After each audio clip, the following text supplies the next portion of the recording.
আপনি এটা কেমন কথা কইলেন?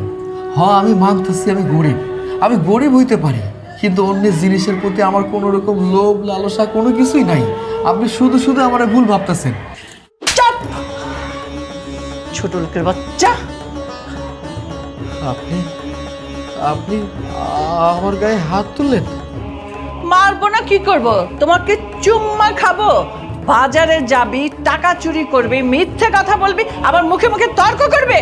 তোর ভিতরে লোভ লালসা নেই? লোভ লালসা যদি নাই থাকে তাহলে কি করে বড় লোকের মেয়েকে পটিয়ে বিয়ে করলি? হ্যাঁ, আবার আমার সাথে মিথ্যে কথা বলছিস যে তুই টাকা চুরি করিস বাজার থেকে। বিশ্বাস করে আমার কথাটা শুনে, আমি বাজারের এইখান থেকে একটা টাকা বাড়ি নাই। আমি সত্যি কথা বলতেছি। বেশি কথা না বলে যা রান্নাঘরে যা, রান্নাঘরে যে এসব কোটাকুটি করে রান্না করবি। কারণ আমি আমার কাজে বউকে ফোন করে আসতে মানা করেছি। এখন থেকে সব কাজকর্ম তোকেই করতে হবে, রান্না বান্না সহ।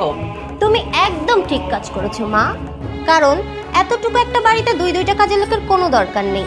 আর তোর যদি কাজ করতে অনেক অসুবিধা হয় তোর বউকে সাথে নিয়ে নিস, দুইজনে কাজ করলে অনেকটা হেল্প হবে। তোর মাথায় তো অনেক বুদ্ধি, আমি তো এই ব্যাপারটা ভেবেই দেখিনি। যাক, ও করুক আর যেই করুক, আমাদের কাজ হওয়া দিয়ে হলো কথা।